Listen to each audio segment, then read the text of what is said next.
and waxaan doonayaa inaan maanta kasoo yaro faalloodo qadiyad aad ii damaqday run ahaantii aniga oo kamid ah aqoon-yahanka beelweynta Madhibaan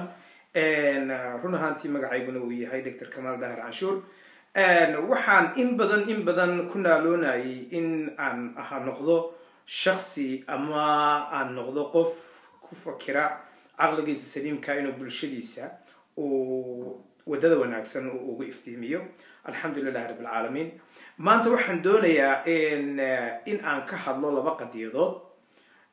qadiyadi waxa weeyaan qadiyada aqalka sare iyo aqalka hoose ee dowladda federaalka Soomaaliya taas oo lagu kala saami qaybsanayo oo aan doonayay inaan ka hadlo saamigii beesha Madhibaan ay ka heleen alxamdulillahi rabbil caalamiin ilaahay bay mahad u sugnaatay Madhibaan hoggaanka iyo talada iyo tawfiiqda run ahaantii siiyay adduunyadana waa la iskhilaafaa siyaasadda waa la isku khilaafaa waa wax la xal laga gaadho laakiin waxaan doonayaa labada qodob ee aan rabo ama labada group ee aan rabo inaan ka hadlo waxa weeyaan kow traditional Madhibaan oo aan doonaya inaan la hadlo iyo nimanka siyaasadda ku jira hadday noqonayso the politician of Madhibaan oo dowladda federaalka Soomaaliya ugu jira iyo hadday noqonayso dowladda Somaliland iyo Puntland kuwa ugu jira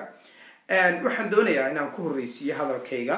oo aan hadalkayga run ahaantii u horeysiyo arrinta saami qaybsiga kuraasta aqalka sare iyo kuraasta aqalka hoose waxaan doonayaa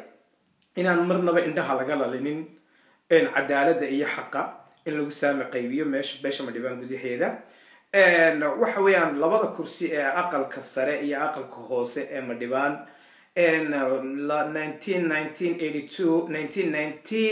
1932 to up to now 2016 lagu jiro Madhibaan wuxuu kusoo saami qaybsanayay Maxamed iyo Maxaad Barre tiina inay meesha ka baxdo ma loo baahna in walaalaheena Maxaad Barre lagu fogeeyo in Maxamed uu challenge kula sameeyo kuraasta Maxaad Barre dhexdiisa ma loo baahna taasna waxa aan anigu u soo jeedinayaa madax dhaqameedka shaqada ku leh iyo siyaasiyiinta shaqada ku leh hadday tahay Ugaas Bashiir hadday tahay Garaad Axmed Diiriye Geelan hadday tahay Maxamed Axmed Kaynaan iyo hadday tahay Bashiir generaalka waxaan idin leeyahay Madhibaan waa labo qabiil oo Maxamed iyo Maxaad Barre la kala yiraahdo Maxamed iyo Maxaad Barrena wuxuu ku kala saami qaybsadaa abtirsiinta uu leeyahay oo dhalasho ahaan uu wadaago waxa aan doonayaa in aan xasuusiyo